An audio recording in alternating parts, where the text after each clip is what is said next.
একটা প্রশ্ন করার ছিল আর কি, মানে জানার কথা ছিল যে আপনার কাছে কি পুরুষরা বেশি সুন্দর নাকি নারীরা বেশি সুন্দর? সে সময় কি মানে আপনি কি জানেন, আপনি একজন দার্শনিক মানুষ, মানে এটা আপনার কাছে কি ভাবনা?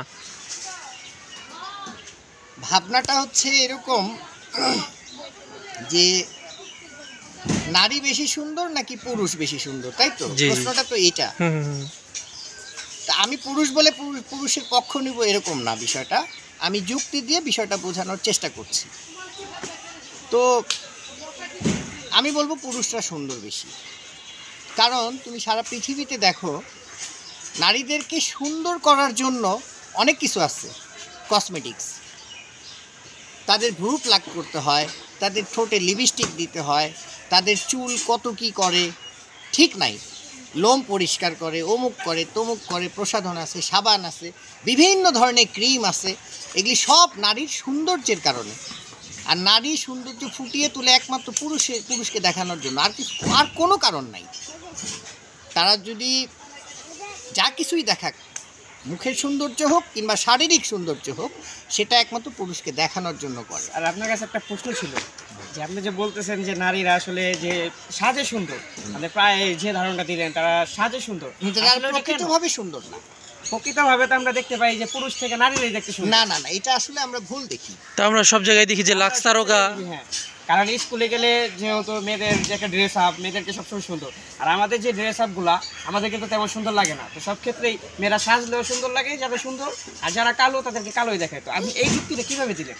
এই যুক্তিটা কেন দিচ্ছি, হ্যাঁ কেন দিচ্ছেন বা কেন আমি তোমাকে বলি। আচ্ছা, আল্লাহ পাক আমাদেরকে তৈরি করছে, পুরুষকেও তৈরি করছে, নারীকেও তৈরি করছে।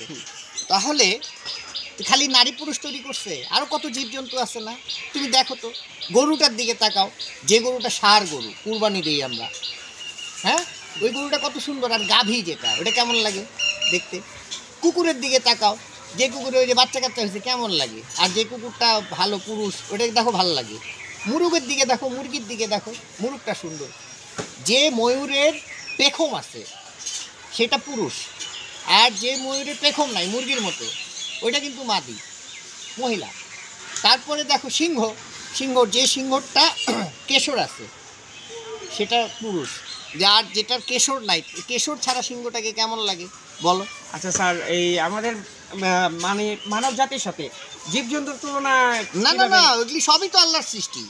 আমি সৃষ্টি দিয়ে বোঝাচ্ছি যে পুরুষ, আল্লাহ পাক যে কতগুলি পুরুষ তৈরি করছে সবগুলি সুন্দর, নারী কোনো সুন্দর না। নারীদেরকে সুন্দর বানাইতে হয়, বুঝতে পারছো? ওই ছোটবেলায় দেখবা ওই নারী মেয়েদেরকে দেখবা নাক খাড়া করে, পাছা খাড়া করে, কেন?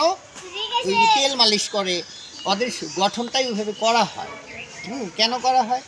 যেন ভালো লাগে দেখতে, সুন্দর লাগে, পুরুষ যাতে তাকে দেখে আকর্ষণ পায়।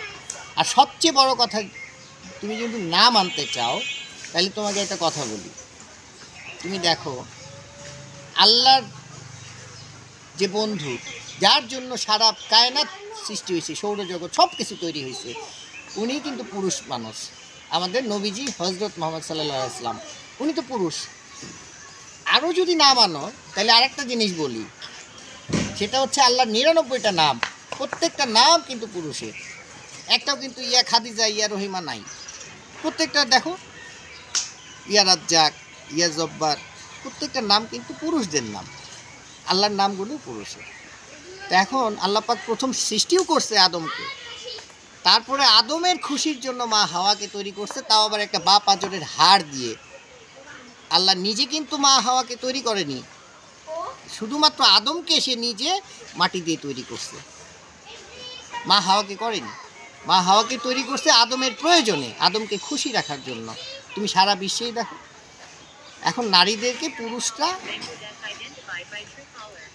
মানে খুশি রাখার জন্য অনেক কিছু বলতে হয়। আসল মূল বিষয়টা হচ্ছে এই জায়গায় নারীরা যাতে খুশি থাকে, তাদের সাথে ঝগড়া বিবাদ করতে চায় না, হ্যাঁ, এই জন্য তাদেরকে সুন্দর বলে, অমুক বলে তমুক বলে। মূল বিষয়টা এটা কিছুই না, পুরুষরাই সুন্দর। তাহলে পুরুষরাই সুন্দর। স্যার, আপনার এই ভিডিওটা যখন আমরা পাবলিক করব তখন একটা প্রশ্ন থাকে যে আমাদের যে সৃষ্টিকর্তা তিনি পুরুষ না মহিলা, এটা কিন্তু আমরা এখনো জানি না। এই বিষয় নিয়ে চিন্তাই করা যাবে না, এই বিষয় নিয়ে আমরা জানি না। হ্যাঁ, জানি না। তাহলে আল্লাহ এটা পুরুষ না মহিলা, এই বিষয়ে আমি বলতে তার তো পারবো না। কোনো শরীক নাই।